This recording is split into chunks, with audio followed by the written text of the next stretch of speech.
Welcome back, everybody. This is the Resistance Broadcast. I'm John. How are you? Thanks so much for joining us today. This is our discussion show. What am I, Sean Connery now? Our discussion show. We are continuing our sequel trilogy character discussions after a week off. Last week, we had John Roca on and tackled all that insane Trevorrow stuff that was going on, but that's in our rear view mirror.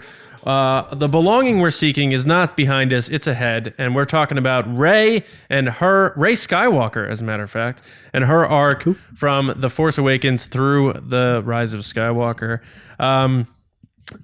Guys, you think we're going to see Daisy Ridley play Rey again? Ever? I don't know. It's a Will of the Force question, but I wanted to bring it up now. Why? Is it really? That. Oh, yeah, that's right. Yeah. I want to talk about why don't we just get into it? See. Then, yeah. All right. Fine. I wanted to speed up Will of the Force as you talked about, but that's fine. No cold open today. Let's do Will of the Force. What the hell? James, what's going on? I fear nothing, for all this, as the Force wills it. Cheers, what's going on, baby? It's there back. He is. One of these days, I swear, guys, I'm going to stick in a random quote, and you guys are not going to know. I know what it's going to be. Say, sorry, last minute, I had to put the episode up. It's public, and then it's going to be something different. It's going to be like, I've been in this fight since I was 6 years old. Yeah, that's the one.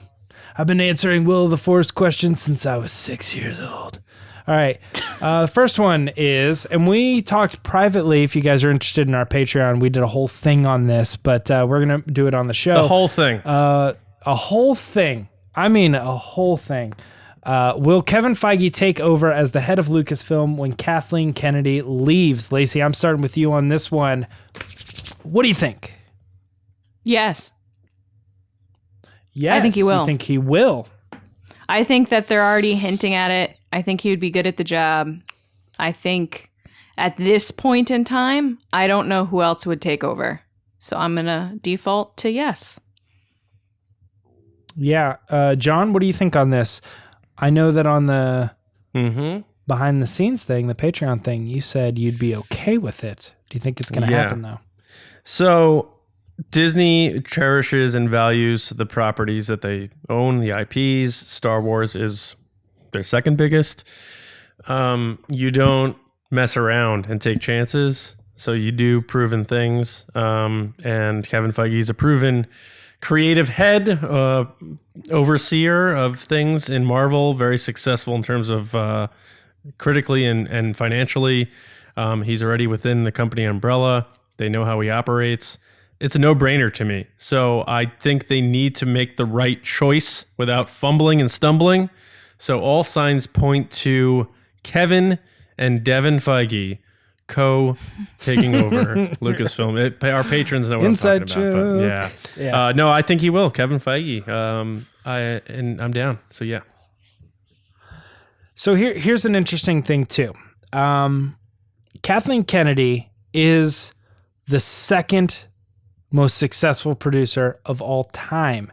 Now she gets that because she's had lots of legacy films that have clearly stood the test of time, you know, like the Indiana Jones and a lot of Amblin movies and stuff like that. So she actually has that aspect on Kevin Feige. But I will say this, that when she was brought on to Star Wars, she was the number one. She has now become number two, second to Kevin Feige. So if they actually moved from Kathleen Kennedy, who was the number one obvious choice, best producer you could possibly get for a movie franchise, to Kevin Feige at this day and age, at this point in time, they would actually be stepping up. And I'm not saying that. I'm saying that totally from a money-making statistics trajectory, statistically, track record. That's the word I was looking for. Track record type thing. Like Kevin Feige has made 23 movies in a row that all grossed over $1 billion. You know, so it's like that's ridiculous.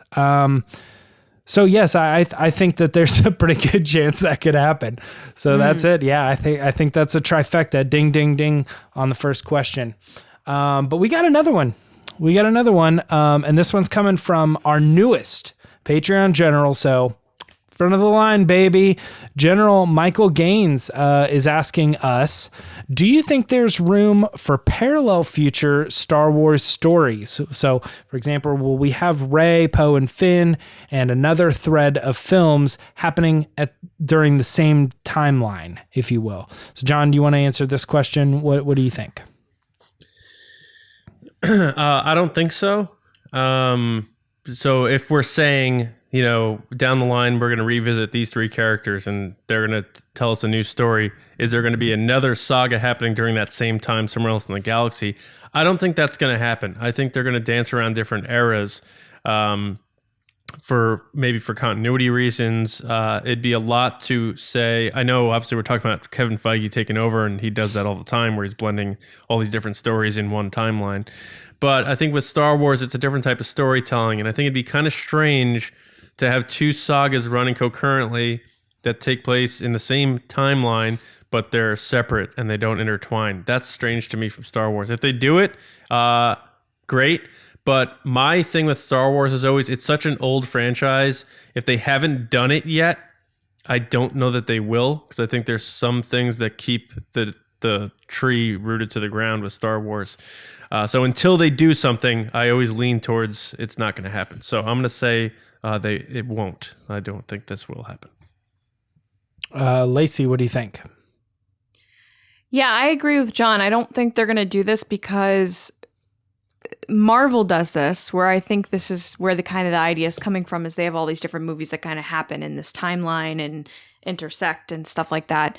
It's already confusing enough for people to understand the Star Wars timeline. So to have multiple series happening at the same time, it can get super confusing. Whereas if you're just basic with it, with this happens after this happens before this, then it's easier for people to place different movies and series. So I don't think they'll ever do that.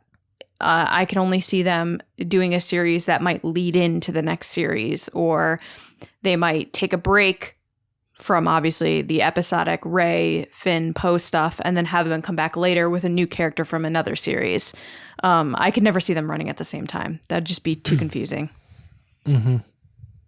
And I also will add to, because I agree with both of them, I think that obviously they wouldn't be happening at the same time as far as we've already gotten these movies, but same time frame doesn't make a lot of sense, because I feel like even though you could tell another story about a group of characters that are on a planet that are being tormented by the First Order or something along those lines, I think that to raise the stakes and go after the big bad to them is still Snoke. The big bad to them is still Kylo Ren and Hux. Bingo.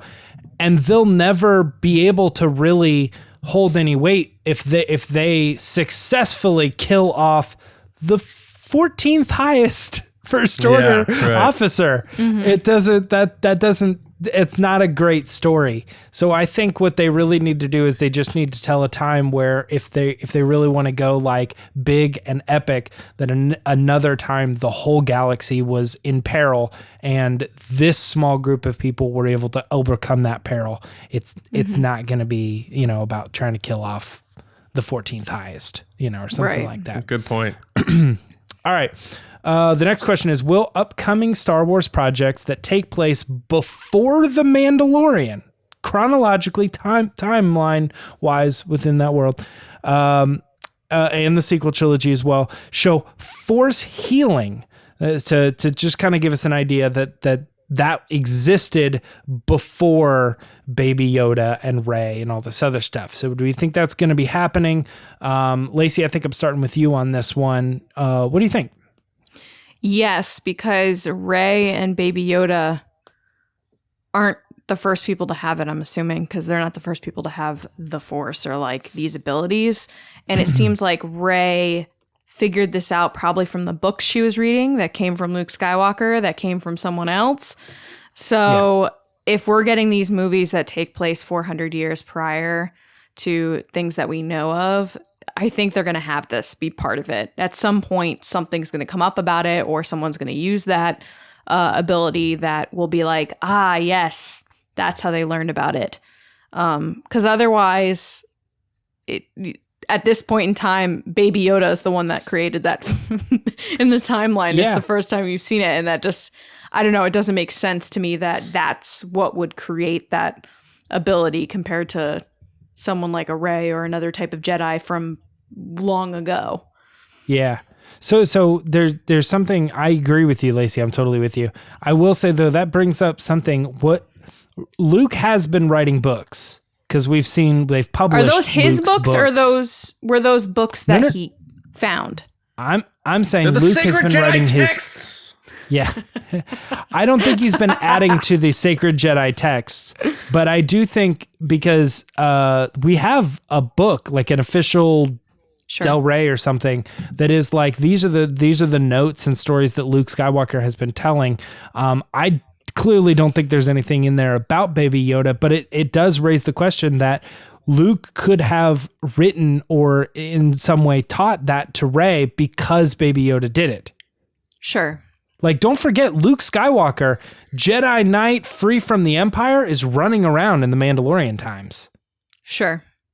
Like, he's out there. Well, Sebastian Stan's playing him in season 2 of The Mandalorian. You know that. It's because he looks exactly like him, right? Someone said that. All right. I tweeted a video of Finn, whatever his name is, from Stranger Things, who answered a question about playing young Ben Solo. And he said, I'd totally be up for it. Of course, because money. And someone responded with that. And I just started laughing because I thought of you, James, where you were like, no, Dude, he would not. I'm going to say it again. It's not Sebastian Stan. It's a mix of the two. It's literally photo edited. It's not just popping Luke's hair. It's like a him. face morph. They like take two faces and they put them together. It's like it was actually Mark Hamill's eyes and mouth, and then like Sebastian Scan's like face Sebastian shape Scan. or head shape. That's what I'm actually thinking like scanned onto his face is what I was thinking. No but- joke. It's one of the first exercises they teach you when you learn Photoshop is how to morph people's faces together. I think I did Angelina Jolie and someone else. It was like the most beautiful woman I've ever seen. That's what they do. Follow Morphing Me on Instagram. No. Yes, absolutely they will. Yeah. I said Before that. we start recording, James is like, let's burn through Will of the Force as quick as possible. Yeah. Now we're talking about Photoshop. We're on the and third Angelina one. Jolie. We're good. We're doing good. John, what do you think? We've answered.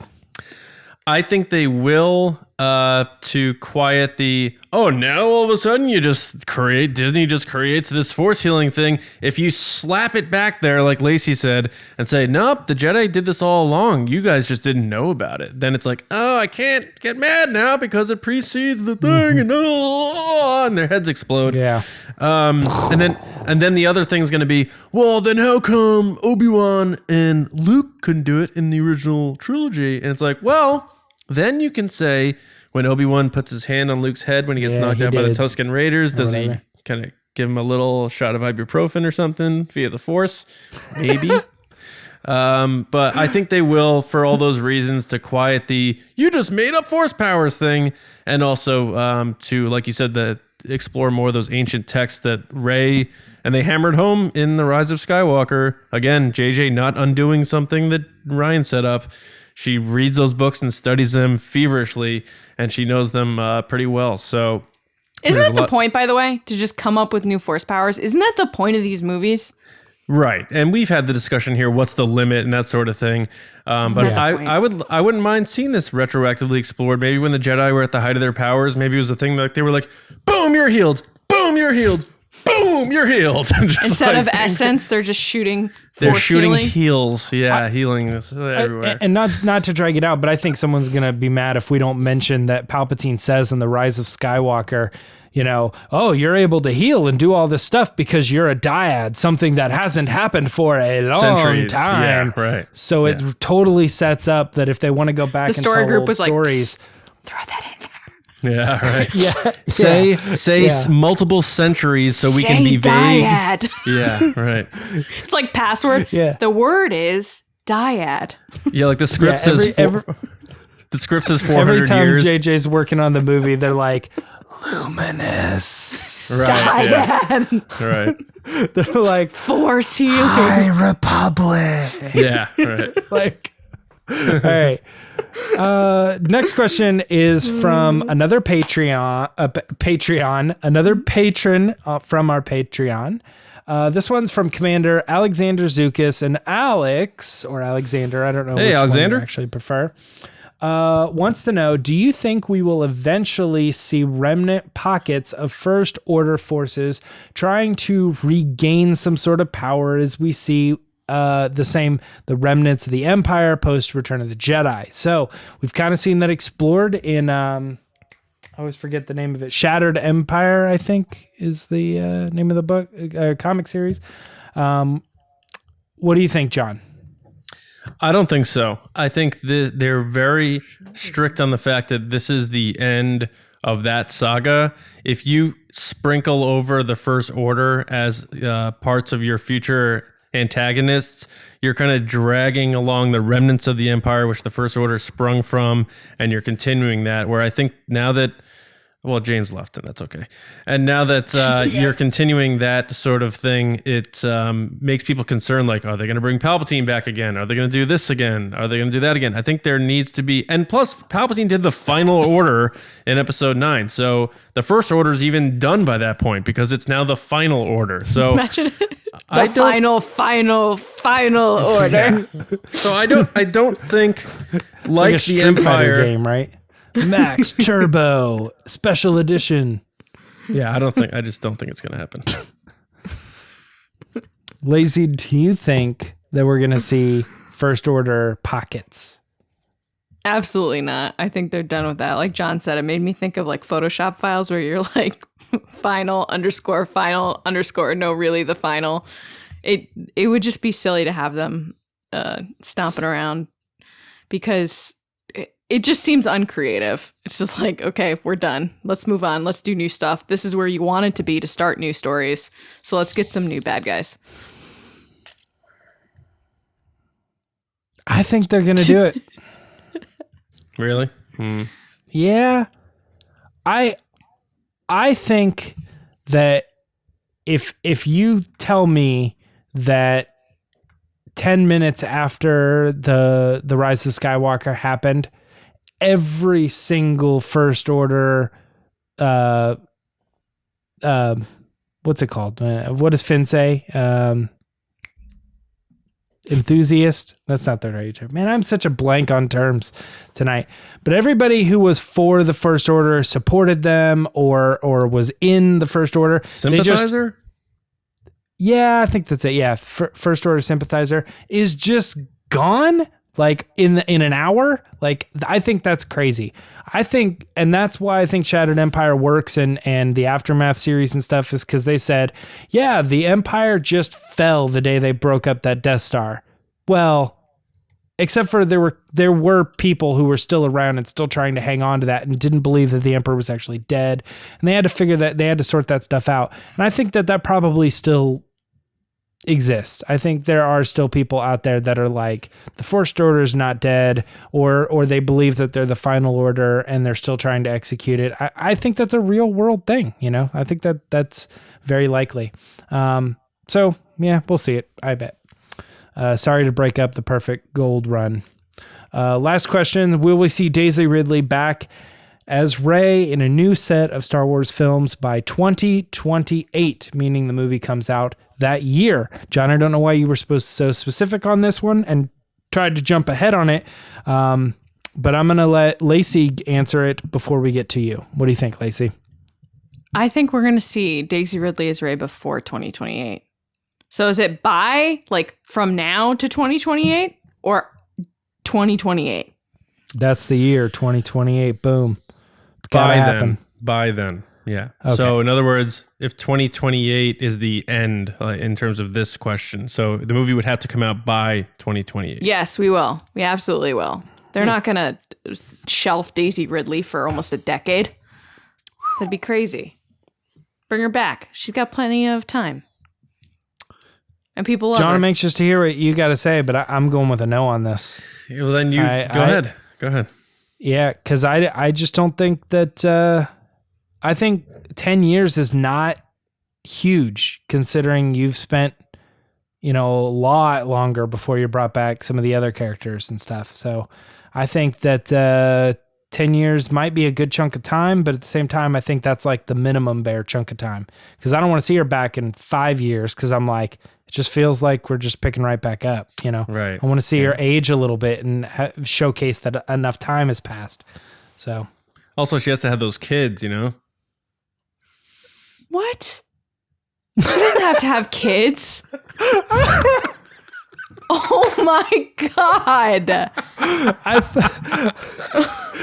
That's the exact reaction I was hoping I'd get right there. Oh my goodness. Do you not see the rumors going around constantly about that? That's why I made the joke. That is the most If ridiculous nobody- thing you have ever said on this podcast. Hands down. If nobody knows what we're talking about, you might get the hint that Daisy Ridley's character would have to return about 9 months after the Rise of Skywalker. Right. Exactly. Yeah. There's a reason. Yeah. Check your Tumblrs. I'm glad it was everything you had hoped for, John. What? What does that My mean? reaction. Oh, yeah. No, I mean, that's some of the rumors going around. Well, not rumors, fan theories, I should say, going around. But no, I put that date there, James, because I thought you would find that interesting because, you know, we were 10 years removed from the last Star Wars movie before The Force Awakens came out. This would set us at 9 years. So it's that right on that edge. Where is it going to be before or after? I think it's going to be after 2028. So I'm going to say no on this question. I think they're going to give us a solid decade break with these actors and these future stories so that when they do come back, there was time for a new threat to rise from somewhere. A new threat, new threat, new threat, please.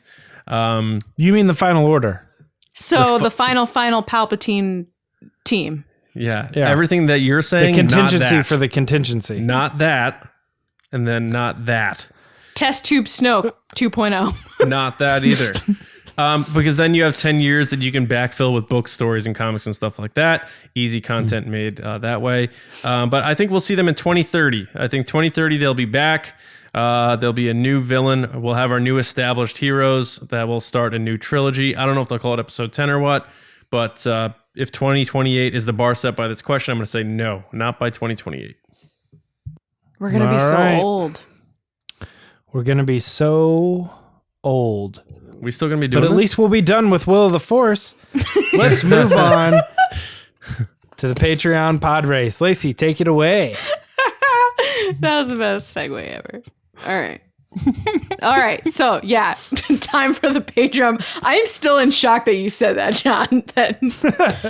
Wow. All Do you right. not read the rumors or theories, fan theories? It wasn't the theories. sees It was them. the way you delivered it that I was just like, what? Yeah. Anyway, can't wait to cut that out of this episode and put it up on social media. People So- think their theories are, we know that. They think it's fact. So I said it in that vein. I understand that. It was just a funny moment. I meant that it was comical, and we'll have a good laugh. If you come at me, you're getting blocked. So don't even try it.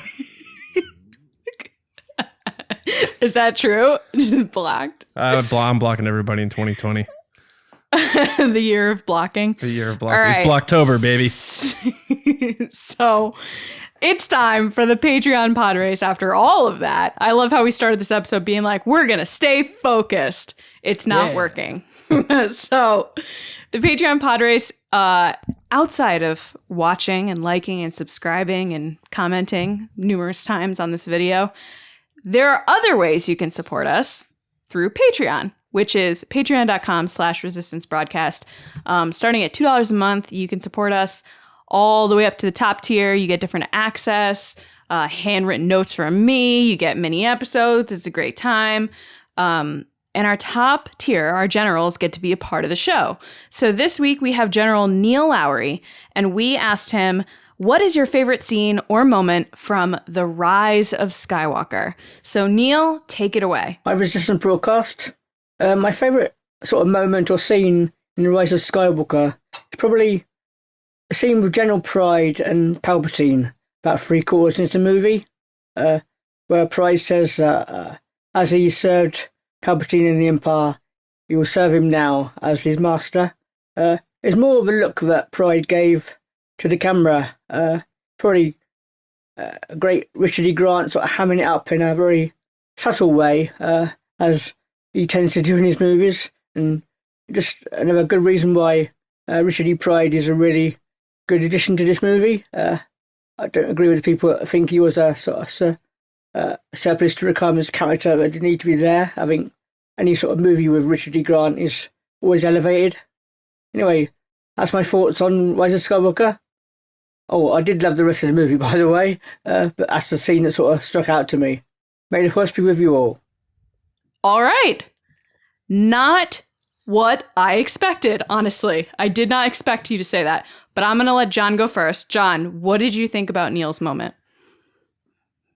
When I watched Neil's podrace, I stood, I cheered, I fist pumped, I cried. It was everything you could have imagined, but never expected. It was fantastic. Neil, that was great, man. I agree with your sentiment. I liked the line saying I served you in the old wars, and it really felt connected to the Empire. And I like when they were able to sneak that in every once in a while, because sometimes the First Order does seem like it just kind of popped up there. And then I think you're talking about the way he looked at the camera. I think that's the glow of Palpatine's hologram bouncing off his eyes, which he has like blue eyes, I think. So just like, it just looked kind of evil in a way.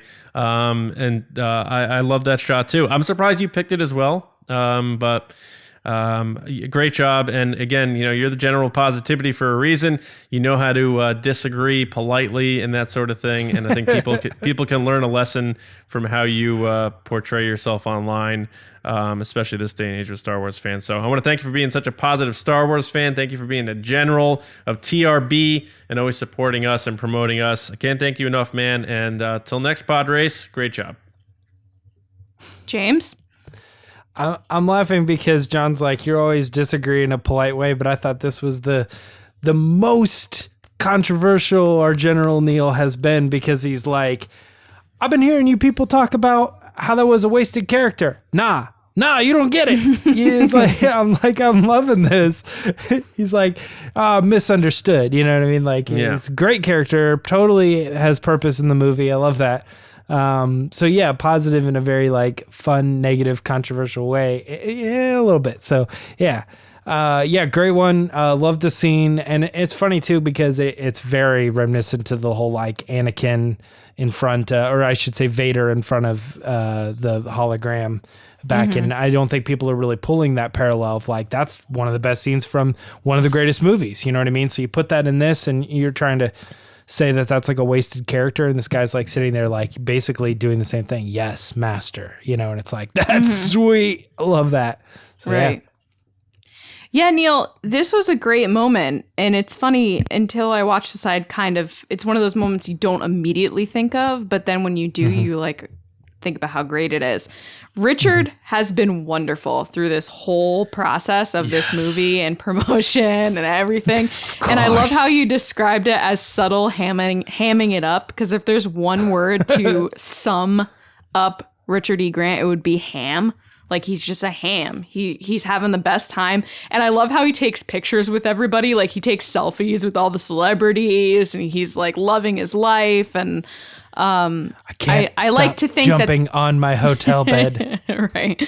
I like to think that that's also why you kind of chose this moment, is because you just connect with Richard E. Grant so much, because you're that same person that's like always just looking at the bright side of things, which is so great. And he was really evil in this movie. Like, I know you liked this moment, but how did you feel about him getting blown out of the front of the ship? That was intense. But yeah, he was really evil. He killed Hux.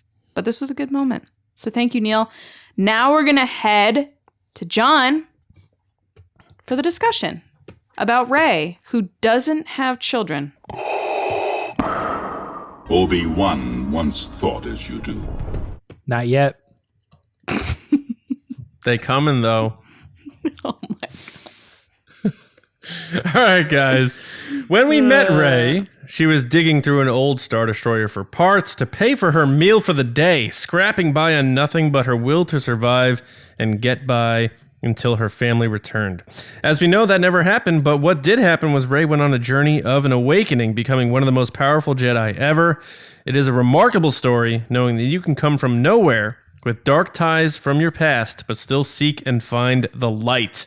Let's talk about the girl, the Scavenger, all the Jedi. Let's talk about Rey Skywalker.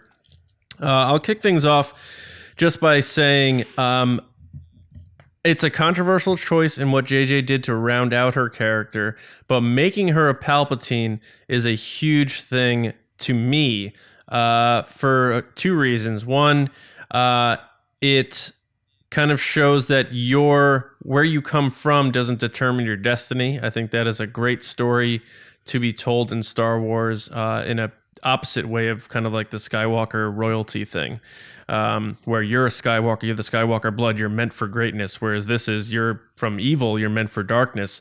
It's a different spin on it, and I think that ultimately is going to age well. And then the whole thing about, her still being trained by Leia, even though she knows she's a Palpatine, because it's kind of that same thing. Like, I sent my son away, who's supposed to be from this great lineage of Jedi, to go train with the greatest Jedi of all time, and he turned to the dark side. Who's to say that I'm going to give up on you just because you came from somewhere you didn't get to choose? So those things mean a great deal to me, because you get to your destiny. I know Star Wars is all about destiny. Like, even in the trailer, confronting fear is the destiny of a Jedi. And there's always about your destiny. Your destiny lies with me. And it's a big thing. But your destiny is only determined. And John, real quick, before you get too off topic too, I want to throw in that well, not off topic, but off what I'm about to say before we get too far away from it. Mm-hmm. That Leia also was burned by that. So she knows that Rey can be good, because she 6 or 7 years ago was completely shut out of the Senate and all political view, because she was the descendant of one of these people, and Vader, it did not determine her who she was and who her brother was. So she's very well aware that even if you come from one of these Sith, people in your ancestry, that it doesn't determine your reality. So that was very important that she be the person that understood who Rey was and let her be somebody different. Yeah.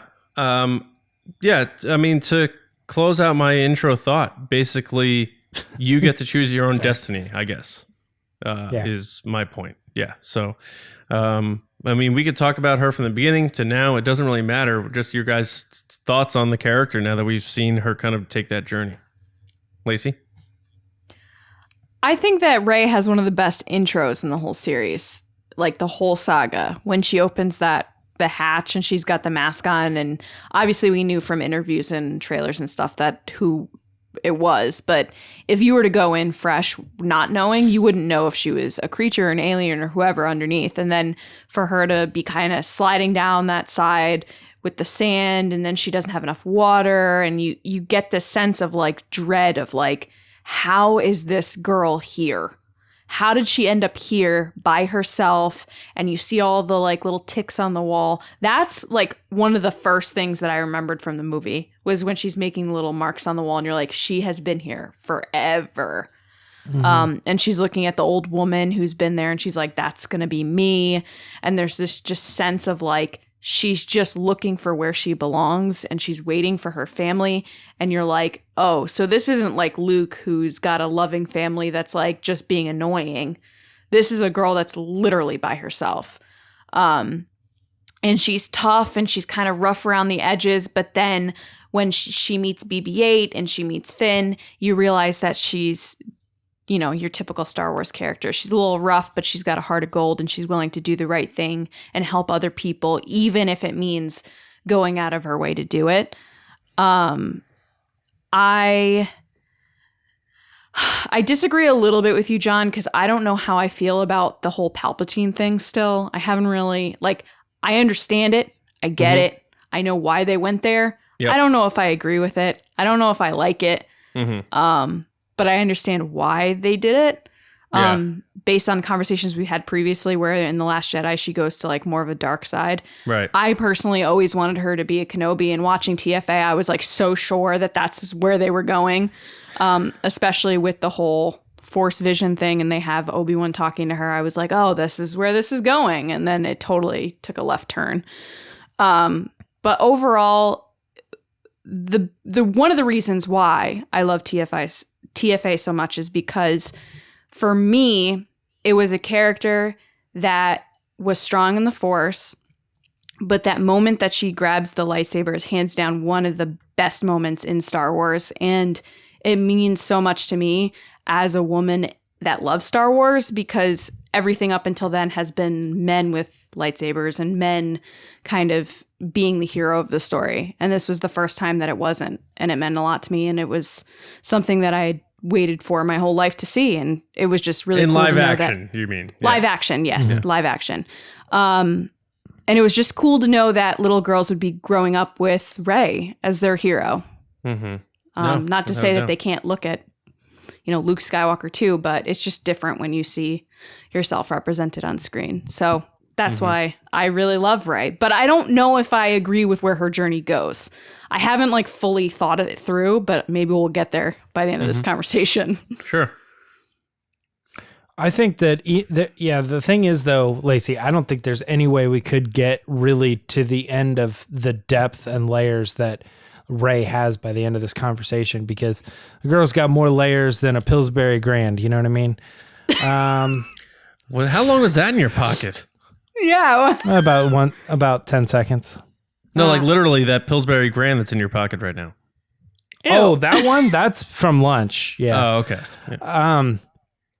No, I to me personally, also what Lacey was saying too, the whole female thing, I think that stuff's important, but it doesn't resonate with me specifically.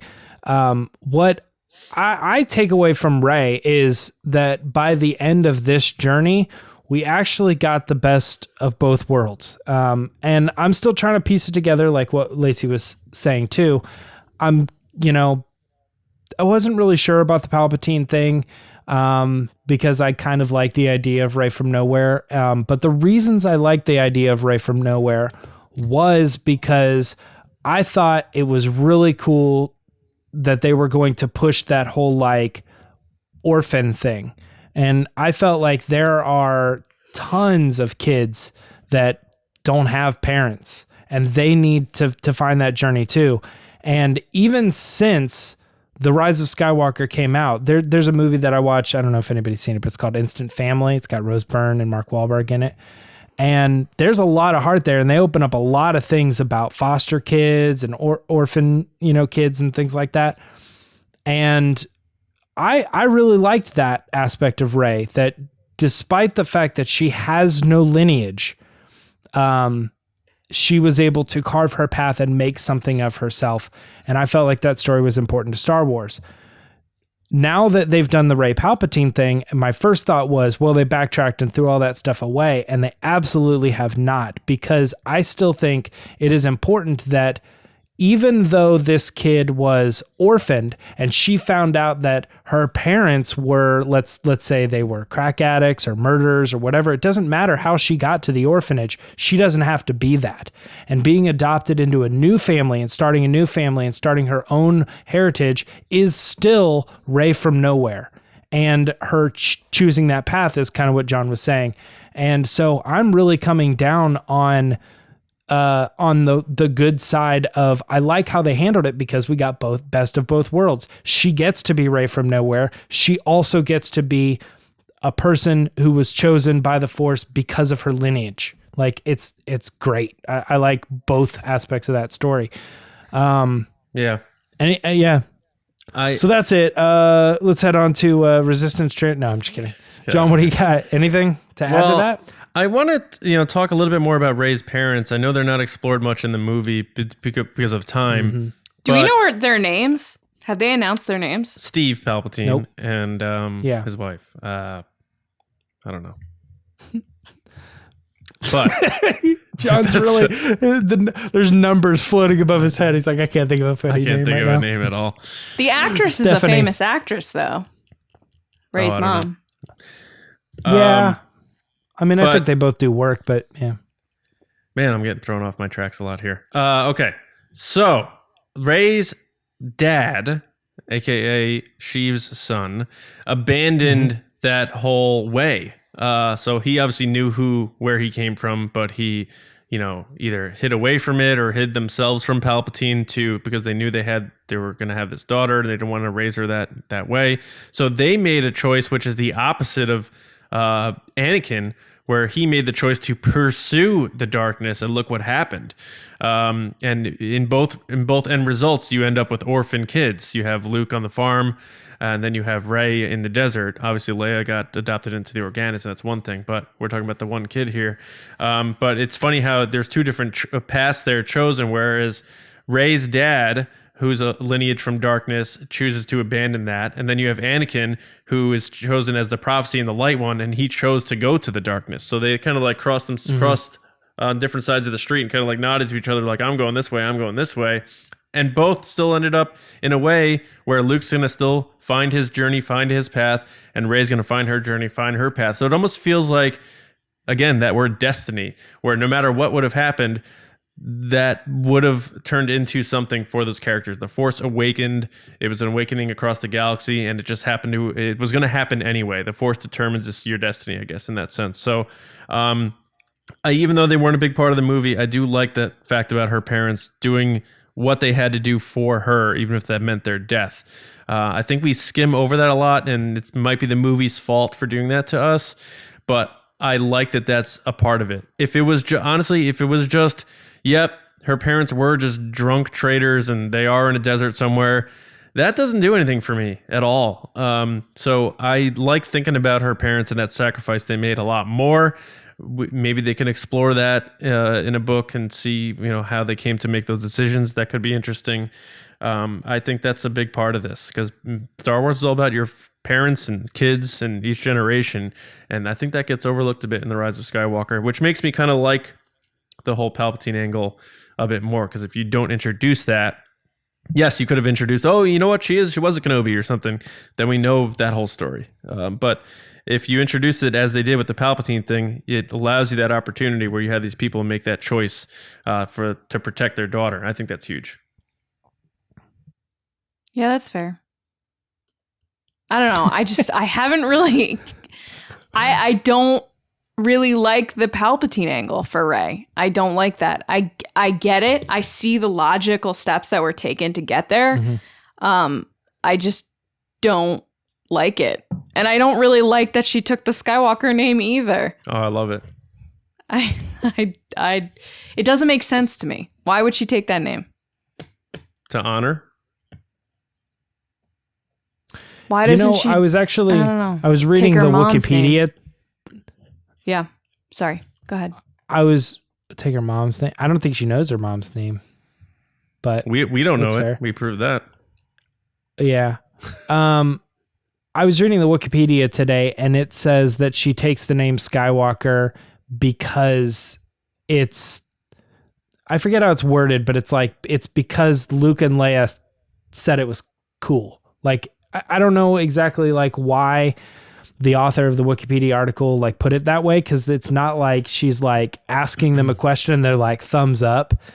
But when she turns to them and she's like, Rey Skywalker, and they're both like, yeah. And she's like, yeah, okay, all right, Rey Skywalker. They're just like, yeah, right. Yeah, but the Imagine article if they were did. They're like, no, honey, no, Right. honey, please. Yeah. No, but like I said, the way that the article kind of read, and Wikipedia does a really good job to not put this is how we feel about it. They write it out like, this is what happened. Sorry. And I think they just kind of wrote it as she took the name at the approval or the gesture from the two of them that it was cool to do. It was okay to do that. They gave her that name. And I know it's not going to jive with a lot of people. That didn't happen. But like I said, that's kind of what I remember reading on the Wikipedia. Sure. So if that helps at all, it probably doesn't. I mean, it could have been just, I'm just Rey. But then that's been her story since we first met her. There's no evolution there. When we first meet her, I'm Rey. Oh, it's just Rey. And then at the end, it's going to be yeah, I'm Rey. I'm just Rey. I don't like that. Well, she didn't start with just Rey. In TFA, she says, I'm Rey, and he goes, I'm Finn. So what's Finn's last name then? Why doesn't it matter what last name Finn has? Poe hasn't come up with it yet. I'm just saying it's the same scenario. So why does she have to have a last name? Finn was named 3 minutes before that. He's just he wrote his name on his hand. He's like, oh yeah, I'm Finn. Like, Rey, I mean, she tells, like, even in the trailer, I'm no one. Like, it's this whole thing. Like, I'm no one. Right. And she tells the little girl on Pisana, I'm just Rey. Just Rey. I know. So why couldn't she just be Rey? I think the point Because is... I think when she says that, she's bummed about it. At the end of the day, it still sticks with her. I don't know. She doesn't want to be just Rey. So she's standing there seeing those little kids, like, all together, a family, doing this thing, innocent. They say this is her name, first name and last name, is what C-3PO says. And then Rey's just kind of like, I'm just Rey. And she says it in a very, like, sad way, like James was saying.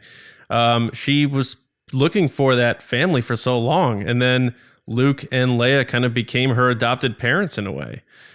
They both trained her. They were both her masters, and that's her way of honoring them. I think that's a trope that goes a long way in storytelling, where you take on a name as a way of honoring someone as opposed to it being literal. So I liked that in a sense, where she's doing it almost as a tribute to them. I don't know why that's funny, but that's cool. I'm just laughing because I don't agree. Yeah, I laugh all the time when you make points, and I disagree. All the time. I just feel like you're trying to convince me, and you're not going to convince me. Oh, I don't That's care all what I'm you thinking. think. No. Are you kidding? Okay, great. Good. Lacey, Great. I'm with you though. I think that there could be something really powerful about, and I'm trying to kind of picture a scenario, and this is probably going to be off from what you're thinking, but a little bit like she comes back to the planet and Poe's like, she single-handedly defeated Palpatine or something, and they're like, yay, and then someone says, like, you know, what's your name? And she's like, Rey, and they're like, Rey who? And she's like, just Rey. Like, she looks around at all of her friends and her family. She feels like she's become part of something, and she's okay with being just Rey. Whereas, like, earlier in the movie, she's not okay with it. Then later, at the end of the movie, she is okay with being just Rey, and that's the arc within the movie itself. Is that closer, maybe? I guess. I don't know. But in that scenario, I'm just picturing she comes back and they're like, who did it? Rey did. Oh, go Rey. No one's going, Rey who? Well, No I get one's that saying could be that. kind of cheesy. I was trying to paint it in a little bit. Yeah, But yeah. her being okay with being just Rey, I don't think we would get that as much when she's separated from what could be considered her new family, Poe and Finn and these people on Tatooine. You know what I mean? In that case, I when just they're feel putting like her it went- alone on Tatooine and she looks over, she sees these people, she finds her belonging, and her belonging is with those people, not with these Yes, others. I You feel know? like Yeah. her journey started with I'm Rey, who is Rey? Then it went to I'm Rey, it doesn't matter where I came from. And then the last movie spends the whole movie saying I'm Rey, but it does matter who I am. I'm going to go back on what I said originally. I want to know who my parents are. I want to know what my last name is. I want to know all these things. And because of those things, I'm a stronger person. When I feel like in the first two movies, she was strong without them, so she didn't need them in the last movie. I don't know, because I get what you're saying. I agree that they definitely hammered that home in The Last Jedi without a doubt. But in TFA... I feel like it was too much. What do you mean? In The Rise of Skywalker, her name and her being a Palpatine and all these other things. Like, it came out of nowhere, and I just don't think it makes sense. Sure. To me. Yeah, I mean, it did come out of nowhere. Like, factually, they had to do it. They had to do something anyway. Or not. Or they're just like, yeah, that was it. She's no one. I just think she's a strong character without all of that. Sure. I agree. Yeah, that's fair. She'd be a strong character either way they sliced it. So I agree with that. Yeah. But I'm thinking of that scene in TFA, and I feel like this is, again, JJ just rounding out things he set up for himself when he created the character. You know, that scene with Maz Kanata where she literally says the belonging you seek is not behind you, it's ahead. And Rey crying says Luke. And she doesn't even know who Luke Skywalker is. 10 minutes before, she thought he was a myth. And she's feeling that that's the belonging she's seeking.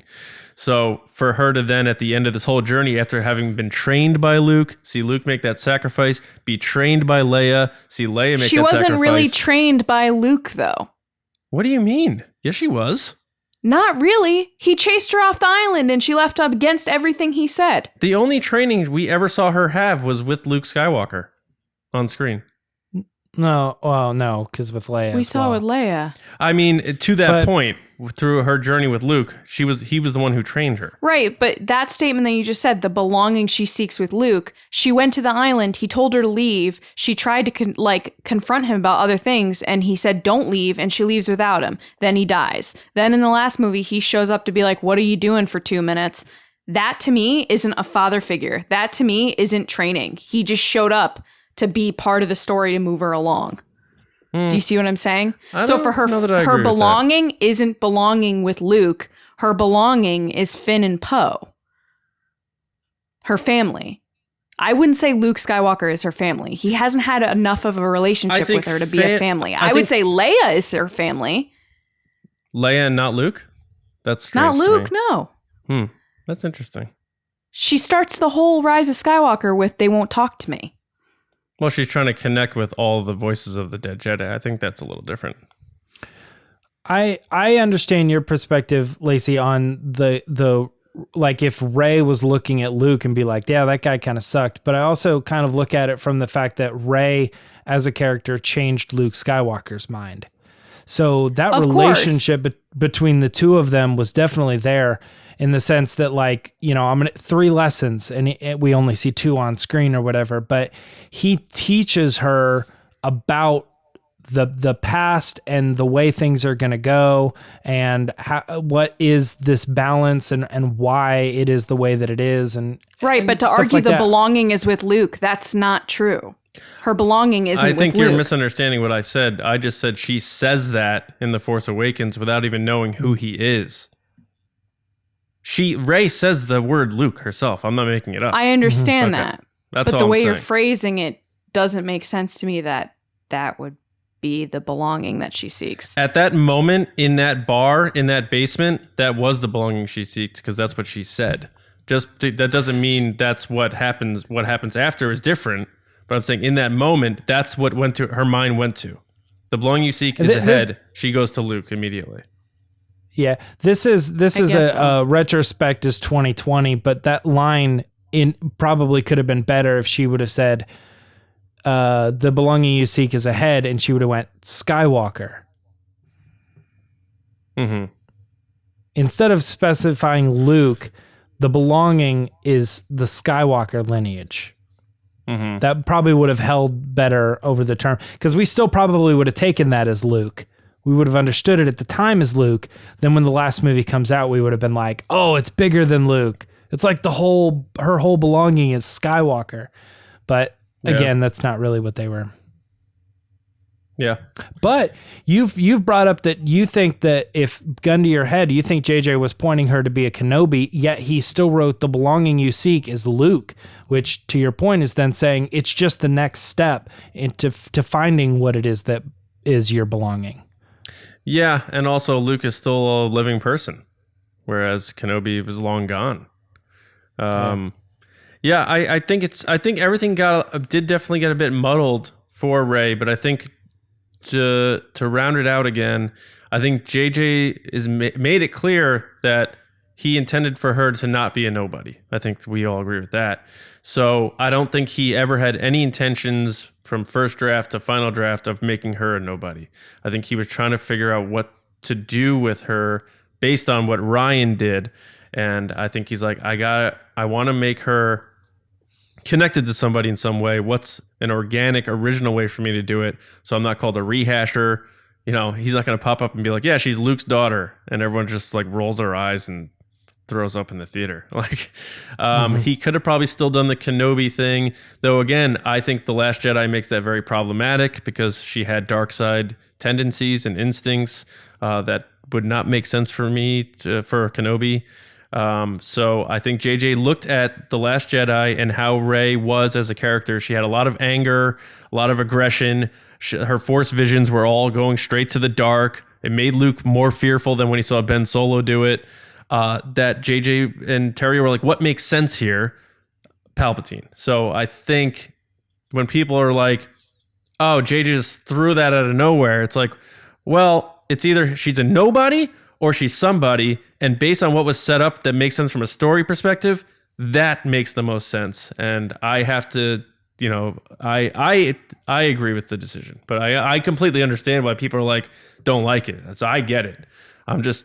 I'm making it work for me personally. That's all I'm saying. Like I said earlier too, John, why not both? Like, I think she has to be somebody or a nobody. And I think they, in my personal opinion right now, I think they are kind of doing a very good job at making her somebody and nobody at the same time. Mm-hmm. Yeah. Yeah, sure. I think she's a strong character. I like her progression. I don't know if I agree where she ended up. Sure. I mean, her compassion is probably one of the biggest things that stands out to me.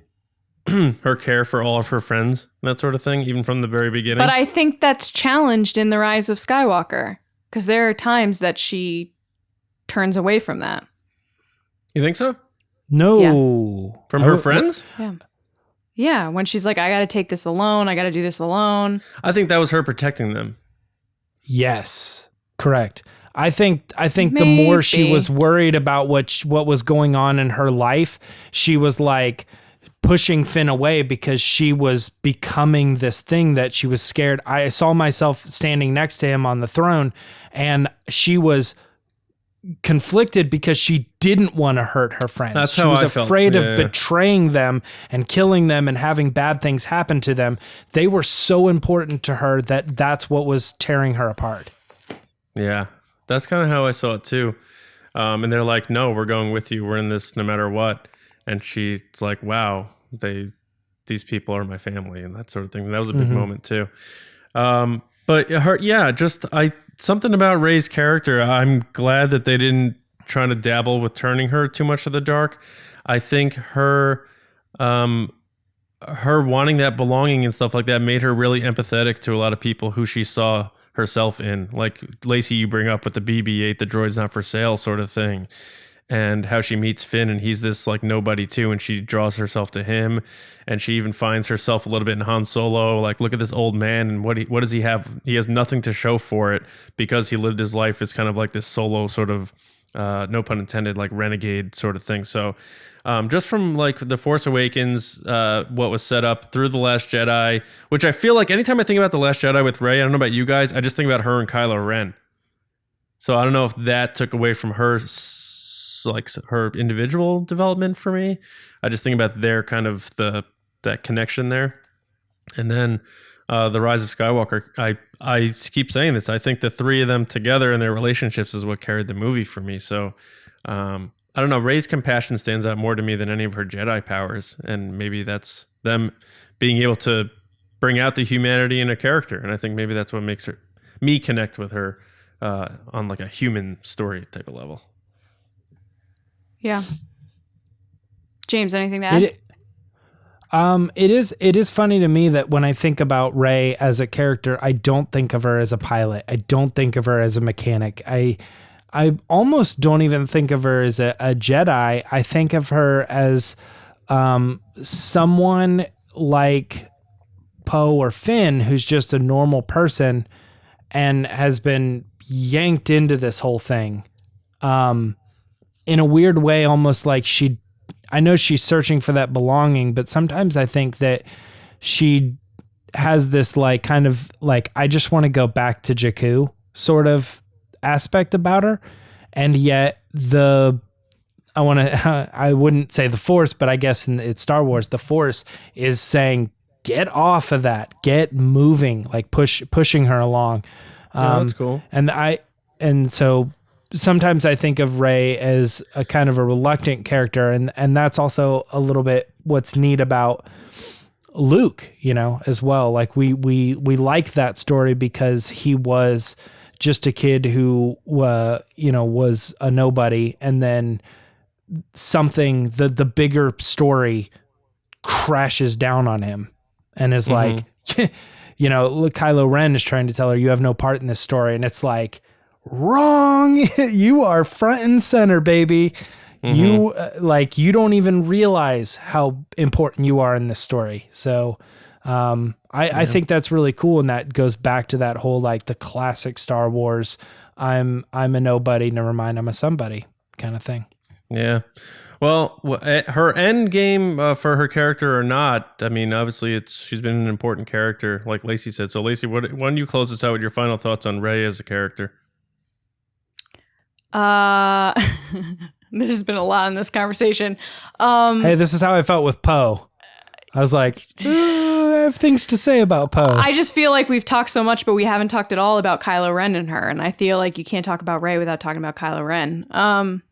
I think Rey is a super strong hero. And I think she ultimately battles with, like James said, like doing what is right versus what she thinks is right for herself. I think we see a lot of progression in her character over the 3 movies of her battling with being the hero but not messing up. There's this fear of failure that she's constantly grappling with. And I think that fear is also based in who she is and where she comes from. But I think overall she's a hero that brings hope to the galaxy, obviously, that's strong and is willing to put others first, even if it means making the tough decision, which would be, in The Last Jedi, her turning away from Luke to help Ben Solo or Kylo Ren wasn't the easy decision, but she chose to do it because she thought that the galaxy would benefit. But overall, I think more than anything else, she's just searching for that family that she wants so badly and for adventure and for where she fits in the galaxy. And I think it's a good message for people that no matter where you start, where you end up is more important, which is who she ends up with. Yeah, I agree. Before you wrap up, in your personal opinion, best movie for Rey? Force Awakens. Force Awakens? Mm-hmm. James? Is it my final thoughts or whatever? Oh, yeah, whatever you want. I feel like I've said mine, so if you have final thoughts or you're answering your own question there. Do you have an answer to it, John? I think The Rise of Skywalker. You think The Rise of Skywalker is the best Rey story? Yeah. Man, and it's funny too, because we're kind of like this, but my gut, like right away was, and now I'm overthinking it, but my gut right away was probably Last Jedi. That's awesome. Yeah. We each got one. All right, that's cool. Yeah.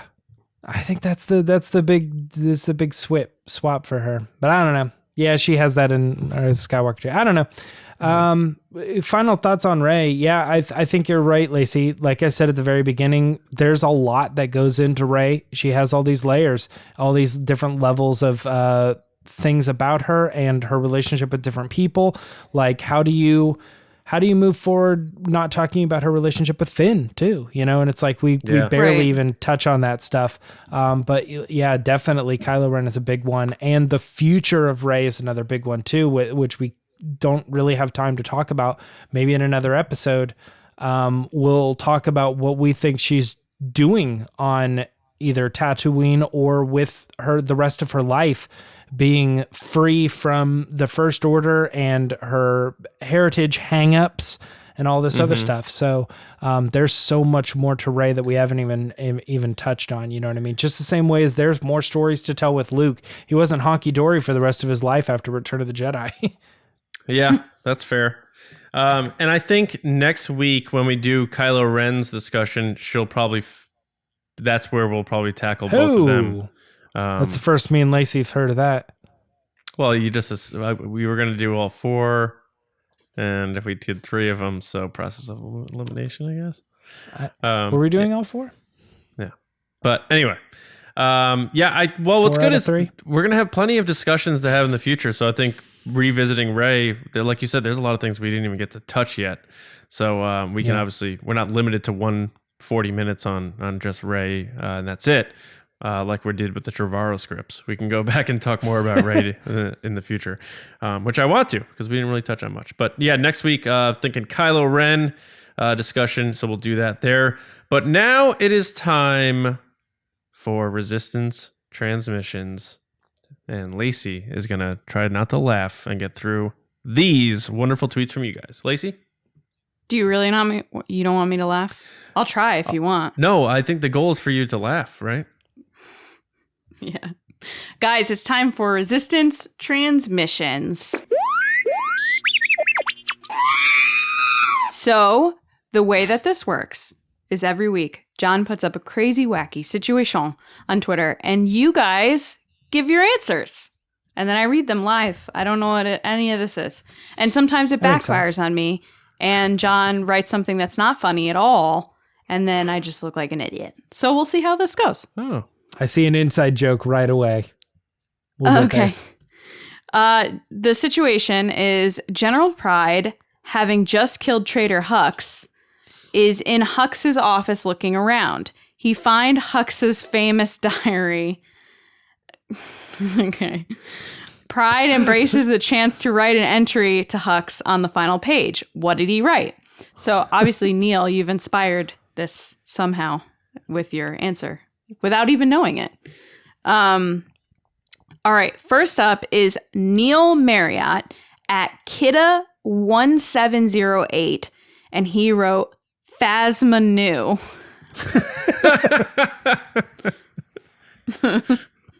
Oh, do we explain it?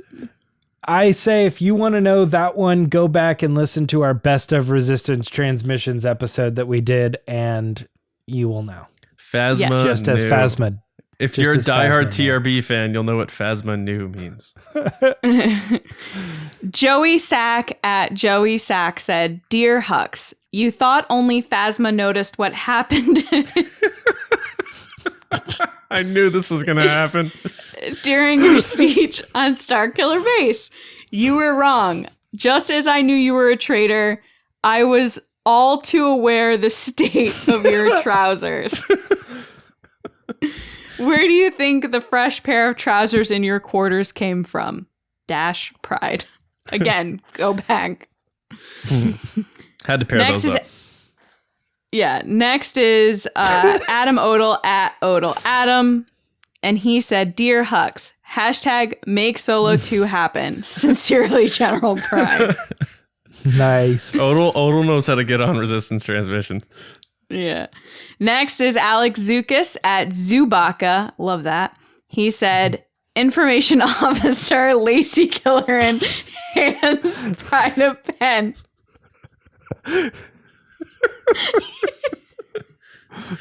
Your pen, sir. No, you got to do it in the voice. You have to do it in the voice. What is the voice? What's the voice you did last time? I don't remember. It was like It's your the British- high British voice. Yeah. I don't remember what I did. What is it supposed to be? Oh, like, okay. So again, this is another reference to something I did weeks ago. And it was something, I can't do it. I'm laughing. Okay. Your pen, sir. That's it. That's it. She knew. And he said, Dear General Hux, that cane was not fooling anybody. General Pride. I love how meta Got this him. answer was, Alex, where you went Yeah. back to what I would say if I was in the First Order, which would be a random person handing people things, like the lady that's like, their own persona. That girl. Yeah, you know what's funny, Lacey? I'm starting to realize that this Resistance Transmissions is a TRB fan service Resistance Transmissions. Basically. Your pen, sir. Okay. Genghis, where have you been, Genghis? In the Hall of Fame. At right Genghis here. Dingus. He wrote, you should have deleted your browser history. Hall of friggin' Fame. Do you realize he came back from the unknown regions Right. of transmissions? Yes. Just to get back in there. I think maybe Well he done, pops in Genghis. once a year, and now that the calendar turned, he dingused again. He's like Palpatine. He just knows when the time is right. You know? Right. Yes. Next is Sean Santarude at Rude Cold. How rude, Sean. He did, Dear Hux, I love Star Wars. Signed, Richard E. Grant. ... I mean General Pride. My bad. I love Star Wars. Next is Micah Harrison at Micah X Machina. And he wrote, I cheered, I shouted, I fist pumped the air, I cried, I stood and cheered. And last but not least is Padre at Pat Dresch 93. They wrote, Dear General Hux, to cheat death is a power only one has achieved, and it ain't you. Sincerely, General Pride. Nice. Guys, well done. This was very, very well done. If you want to be on the show, make sure to follow us on Twitter at RBATSWNN. And then every week, John puts up a crazy scenario and you give your answers. And if you remember weird things I say from weeks ahead of time, you probably will get on, apparently. You pensa. John, back to you. Where's that necklace from? It's from Pisana. She has more of a deep voice, though. That's not fair to her. She's Right. more like, it's from Pisana. It's from Pisana. Yeah, but it's you. No, not that her. deep. Oh. Oh, yeah, it's from me. What would I do? I wouldn't talk in like, I'd probably be in like my polite voice. Like everybody has a polite voice, like a phone voice. Mm-hmm. No, you would have been like, cool. You would have been like, so it's from Pisana. No, I would not. Workplace Lacey is a different Lacey. I am all business. Lacey would be chugging a bottle of water and be like, General Pride, can you get me a giant bottle of water, please? Thanks. All right, guys. We're doing inside jokes all time now. All right. I want to thank everybody for listening and watching and being a part of the Resistance. Another kind of a long episode for us here, but again, we really scratched the surface on Rey. We will have another discussion about her. Drop in the comments on a lot of the stuff you want us to talk about in a future discussion about Rey, because I really think there's a chunk of that, a lot that we haven't talked about that we will get into in the future. But for now, that's what you get. Make sure you are subscribed on YouTube, Apple Podcasts, SoundCloud, Spotify, any podcast platform that you prefer. Spread the word. Keep spreading the word, because that's how we're growing, and we're noticing growth on all of our platforms. Even with the growth on our YouTube channel with the podcast, we're seeing growth on Apple Podcasts. So that's incredible. So I want to thank all of you so much for spreading the word and helping us grow. Go to StarWarsNewsNet.com every day for your latest Star Wars news, reviews, editorials, information, and more. TeePublic, Resistance Broadcast. Look it up. You'll find all of our designs, most made by James. They have sales a lot, so wait for those. But you can get our logo. You can get Make Solo 2 happen, all that good stuff. If you want to support us, like we talked about earlier, patreon.com/Resistance Broadcast. Hop over there if you get a minute, if you're not a patron yet. Check out the tiers on the right-hand side. There's 5 tiers, starting at just $2 a month. Each tier has different benefits and rewards. Obviously, you saw our General Neil was actually on the show. If you're tier 2, which is $5 and up, you can be on the show by submitting Resistance, or I should say, Will of the Force topics, which you heard also earlier in the show. So if you want to support us, find your tier, sign up, and have fun. It's a good time. So we want to thank you, and I want to say a special thank you to our generals, Carmelo, Brian Shalito, Andrew Staley, Neil Lowry, who you just saw. Great job, Neil. Jeremy Myers, Neil Shaw, David Probus, John Reese, JG Carr, Seth Kime, Micah Harrison, Tampa Movie Guy, Michael Gaines, and Val Trichkoff. Generals, thank you so much for all of your support. You are the best. We really appreciate it. You guys can find me on Twitter at Johnny Hoey and over at StarWarsNewsNet.com. James Baney, where are you at?